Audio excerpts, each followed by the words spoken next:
Hello guys, this is Riya and you are watching Shiksha में। आज के इस वीडियो में हम लोग बात करने जा रहे हैं उन लोगों के बारे में जो बार बार ट्राई करने के बाद भी फेल हो जा रहे हैं और सिलेक्शन तक नहीं पहुंच पा रहे हैं। आज के इस वीडियो में हम बात करेंगे कि वे ऐसी क्या गलतियां कर रहे हैं या अपने स्ट्रेटेजी में ऐसी क्या कमी रख रहे हैं जिसके कारण वे सिलेक्शन तक नहीं पहुंच पा रहे हैं। तो आप इस वीडियो को शुरू से अंत तक पूरा देखिएगा। पहली गलती की का देखा जाए तो पिछली गलतियों से लोग नहीं सीखते हैं। वे एग्ज़ाम हॉल से बाहर निकलते हैं और उनका एग्ज़ाम यदि ख़राब हो जाता है तो वे ब्लेम लगाते हैं कि ऐसा हो गया, वैसा हो गया, ऐसा हो जाता तो हम और अच्छा कर लेते। वे एक्चुअल रीज़न पर फोकस नहीं करते हैं कि एक्चुअली में क्या रीज़न है जिनके वजह से उनका पेपर ख़राब हो गया है।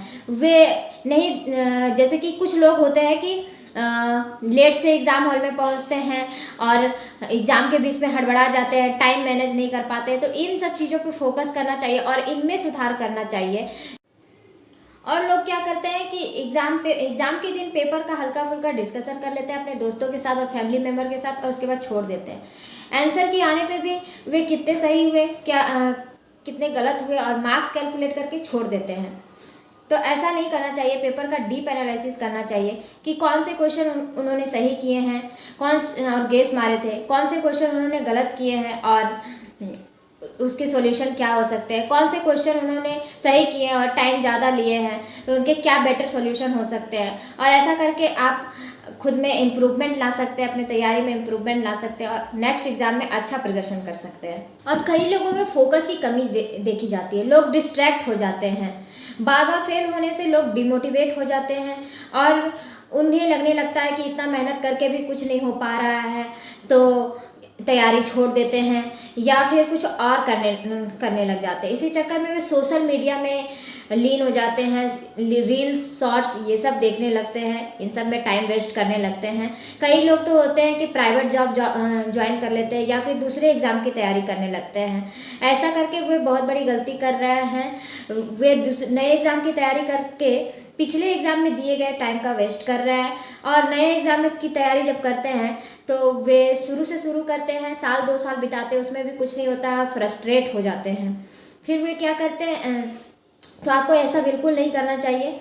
और क्या है कि वीडियो में पिछले बताए गए सॉल्यूशन पर फोकस करके सही डायरेक्शन में थोड़ा और एफर्ट डाल के जॉब सिक्योर करना चाहिए। बहुत से लोगों को ग्रुप में स्टडी करना पसंद होता है। यदि आप भी ग्रुप स्टडी करते हैं और उस ग्रुप में आप 1-2 साल से जुड़े हैं और किसी का भी सिलेक्शन नहीं हो रहा है या किसी में भी आपको इम्प्रूवमेंट दिखने को नहीं मिल रहा है तो आप उस ग्रुप में सिर्फ अपना टाइम वेस्ट कर रहे हैं। आपको ऐसे ग्रुप को छोड़ देना चाहिए। इसके बजाय आपको सेल्फ स्टडी पे फोकस करना चाहिए। ज़्यादा से ज़्यादा मॉक टेस्ट लगाइए और एनालिसिस करिए, इस पर आप फोकस करिए। और जो एक बड़ी समस्या देखी जाती है कि कई लोगों का अपना पर्सनल स्ट्रेटेजी नहीं होता है कि कैसे एग्ज़ाम को टैकल करना है। कई लोग तो एग्ज़ाम देते हैं और उन्हें पता ही नहीं होता कि क्या सिलेबस है। तो सबसे पहले आपको फिक्स करना है कि आप किस एग्ज़ाम को टारगेट कर रहे हैं, एसएससी, रेलवे या बैंकिंग। फिर उस एग्ज़ाम से रिलेटेड आपको जानकारियाँ लेनी है, उनके सिलेबस देखने हैं और उससे रिलेटेड एक प्रॉपर स्ट्रेटेजी बनानी है अपनी खुद की, और उसे परसिवरेंस और पेशेंस के साथ में फॉलो करना है। जैसे कि यदि कोई युद्ध को जीतना है तो एक रणनीति की आवश्यकता होती है, वैसे ही आपको तैयारी को शुरू करने से पहले खुद को वक्त देना है, पूरा एग्ज़ाम के बारे में समझना है और एक प्रॉपर स्ट्रेटेजी बनाना है और उसको फॉलो करना। और कई लोग होते हैं जो एक ही एग्ज़ाम को फोकस करते हैं। एक ही एग्ज़ाम को फोकस तो सभी लोग करते हैं, पर वो ऐसे लोग होते हैं कि जिस एग्ज़ाम को फोकस कर रहा है, जैसे कि सीजीएल हो गया या रेलवे का कोई एग्ज़ाम हो गया, उसको फोकस कर रहा है तो बस वही एग्ज़ाम देना है, और कोई एग्ज़ाम नहीं देना है। पर ऐसा नहीं करना चाहिए। जो भी आप एग्ज़ाम को फोकस कर रहे हैं उससे रिलेटेड सिलेबस वाले जितने भी एग्ज़ाम, जैसे एसएससी, रेलवे, स्टेट्स के एग्ज़ाम हो गए, इनके सिलेबस लगभग सेम ही है, तो आप इनके सभी एग्ज़ाम्स को दीजिए। जैसे कि एसएससी जो है वो एमटीएस, सीएचएसएल, सीजीएल और फेज एग्ज़ाम्स कंडक्ट कराती है। वैसे रेलवे के एग्ज़ाम्स हो गए, स्टेट के एग्ज़ाम, वो सारे एग्ज़ाम्स आप दीजिए। इससे आपको लाइव एग्ज़ाम देने का, एग्ज़ाम के प्रेशर को हैंडल करने का ये मिलता है, एक्सपीरियंस मिलता है। तो आप क्या होता है कि मेन एग्ज़ाम में कोई गलती करने का कोई चांस नहीं रखते हैं। आप मेन एग्ज़ाम में अच्छा प्रदर्शन कर पाते हैं। आपका जो साल भर का प्रिपरेशन के लिए आप टाइम दिए हैं, इतना मेहनत किए हैं अपने मेन एग्ज़ाम के लिए, जो एग्ज़ाम आप एक्चुअली में क्लियर करना चाहते हैं, उसमें आप अच्छा प्रदर्शन कर पाते हैं। और ऐसा देखा जाता है कि लोग तैयारी शुरू कर देते हैं, पर अंदर से उनको लगते रहता है कि हमसे नहीं हो पाएगा, वैकेंसी कितनी कम है, कितने लोग एग्ज़ाम दे रहे हैं, मेरा कैसे होगा, मेरा नहीं हो पाएगा, हमसे नहीं होगा, मेरी तैयारी ही नहीं है, हम अगले बार कर लेंगे, ऐसा कहकर वो खुद को बहलाते रहते हैं।